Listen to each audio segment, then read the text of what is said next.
हाणे पाण सिखंदासीं पंज बुनियाद जी ज़रब। ठीक है। हाँ पंज बुनियाद जी ज़रब उं हूंदी आहे जीअं ॿ बुनियाद जी ज़रब हुई। जेको नंबर ईंदो वेंदो असां उनखे पंज बुनियाद में बदिलाईंदा लिखंदा वेंदासीं। मिसाल वठूं था 3 4 0 1 2। ठीक है। Multiplied by 2 4 3। मिसाल हीअं वठूं था पिया। ॿ बुनियाद जी ज़रब थोड़ी ईज़ी हुई। मिसाल हली असां हिनखे नंढड़े तरीक़े सां सिखूं था पिया। इनफैक्ट 3 सां सिर्फ़ु ज़रब सिखूं था। ठीक है। ये पंज बुनियाद। हाणे ॾिसो हे थी वेंदो ॿ ट्रिक 6। हाणे 6 त हिते असां लिखी नथा सघूं। 6 खे तकड़ में बदिलाए वेंदासीं। 1 5 5 हिकु बची पियो। असां हितां ॾिसंदा हलंदासीं 6 बराबर घणनि जे 11 जे। हे आहे पंज बुनियाद। ठीक है। ऐं हे छा आहे 10 बुनियाद वारा। हे मथां मां शॉर्टकट जे लाइ लिखां थो जीअं तव्हां लाइ ईज़ी थी वञे। ठीक है। हाणे हिन जो मतिलबु आहे जेकॾहिं हिते 6 आयो त असां 11 लिखंदासीं। हिकु हिते हिकु मथे खणी वेंदासीं। हाणे ॾिसो 1 ट्रिक ऐं ट्रिक 3 ऐं 1 4। 4 त असां लिखी सघूं था न। 3 ॿुड़ियाई ॿुड़ी। हाणे ॾिसो 4 ट्रिक 12। अगेन असांखे ख़बर आहे त 12 जेको आहे नथा लिखी सघूं। 5 जो खोड़ो 2 दफ़ा ऐं हे पाची घणी बचंदी 2 बचंदी। इन जो मतिलबु आहे 12 छा जे बराबरि थी वियो 22 जे बराबरि थी वियो। ठीक आहे। हाणे असां हिते लिखी सघूं था पिया 12 घणनि जे 22 जे बराबरि। ठीक आहे। हे हिते अची वियो 2 ऐं 2 मथे हलियो वियो। वरी टे ट्रिक 9 9 2 11। हाणे वरी 11 बि नथा लिखी सघूं असां। ठीक आहे। हूअं त ॾिसजे त 1 1 आहे हिन में पर इहो 11 कहिड़ो आहे 10 बुनियाद वारो आहे। 5 बुनियाद वारो न आहे। हाणे 5 बुनियाद में हिनखे कीअं मटाईंदासीं। 1 5 5 2 5 10 हिकु बची पवंदो। इन जो मतिलबु आहे 21 जे बराबरि आहे। हे ॾिसो 11 घणनि जे 21 जे बराबरि। हे तव्हांजो जवाबु अची वियो। ठीक आहे।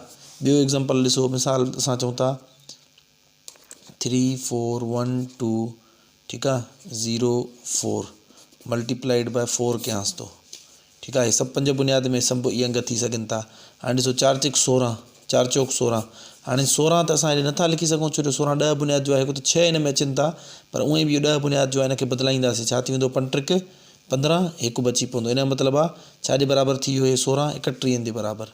हिकु हिते 3 मथे 4 ॿुड़ियाई ॿुड़ी 3 जा 3 वापसि अची वेंदा 4 ॾूं 8। हाणे 8 बि असां नथा लिखी सघूं। 8 ते कहिड़ो खोड़ो पढ़ंदासीं 1 5 5 3 बची पवंदो। इन जो मतिलबु आहे असां हिते लिखी छॾंदासीं 8 बराबरि घणनि जे 13 जे। ठीक आहे। ॻाल्हि सम्झ में अचे थी। सिंपल आहे। ज़रब कंदासीं छॾियो। हाणे ज़रब खां पोइ जेको अंग अचे थो उहा 10 बुनियाद में उनखे 5 बुनियाद में कन्वर्ट करे पोइ हिते लिखंदा वेंदासीं। Simple is that. 4 ॾूं 8 13 जे बराबरि थी विया। 3 हिते हिकु मथे वियो 1 चौक चौक 4 ऐं 1 5। हाणे 5 असांखे ख़बर आहे 10 जे बराबरि थींदा। ठीक आहे। न अचेव त चेंज करे ॾिसो। ठीक आहे। हाणे वरी 4 चौक 16 ऐं 1 17। हाणे 17 खे मां मिंट में चेंज करे वठी सघंदुमि। 3 हिते 2 बचंदा 32 जे बराबरि थी वियो। ठीक आहे। 4 चौक 16 ऐं 17 32 जे 2 हिते 3 मथे विया। हाणे ॾिसो 4 ट्रिक 12 12 ऐं 3 15। हाणे 15 खे वरी चेंज कंदुमि 1 5 5 3 5 15 ऐं 0 30 जे बराबरि थी वियो। ठीक आहे। मां रफ़ कंदो थो वञा तव्हां भली आराम सां हिनखे सॉल्व करे सघो था पिया। हे तव्हांजो छा थी वियो आंसर थी वियो। ॻाल्हि सम्झ में आयो।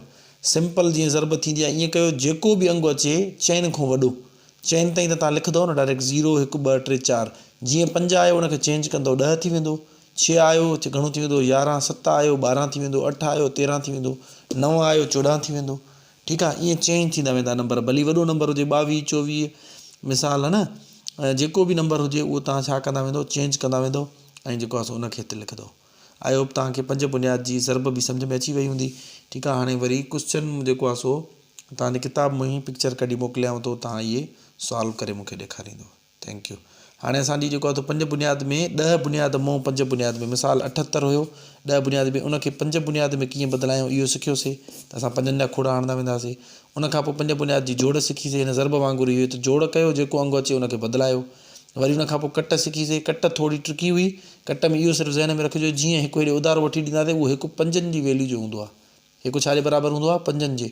उहो अंग जेको अॻियां पियो हूंदो उन में जोड़ थी वेंदो। मिसाल 2 पियो आहे त हाणे 7 थी वेंदो। 3 पियो आहे त 8 थी वेंदो। 1 पियो आहे त 6 थी वेंदो। ठीक आहे। कट में सिर्फ़ु इहा ट्रिक हुई ॿियो कुझु बि न हुयो। ऐं बाक़ी ज़रब में ज़रब कयो जेको अंग अचे उनखे हिन वांगुरु बदिलाईंदा वञो। ठीक आहे। ऐं हेॾो जेकॾहिं तव्हां लिखंदा वेंदो जेकॾहिं घणा तव्हांखे करणा आहिनि न त उन में बहितर आहे हेॾो लिखंदा वञो त पोइ ॿीहर बि तव्हांखे बार बार हिनखे कन्वर्ट न करिणो पवंदो। बसि लिखियलु हूंदो। ठीक आहे। हाणे 5 बुनियाद जी जोड़ कट वंड हूंदी न आहे ज़रब थी वई ऐं 5 बुनियाद में कन्वर्ट थी वियो। हाणे पाण सिखंदासीं 5 बुनियाद में दर्जो मिलियलु हुजे उनखे वापसि कीअं बदिलायूं 10 बुनियाद में। ठीक आहे। हाणे इहो सिखंदासीं।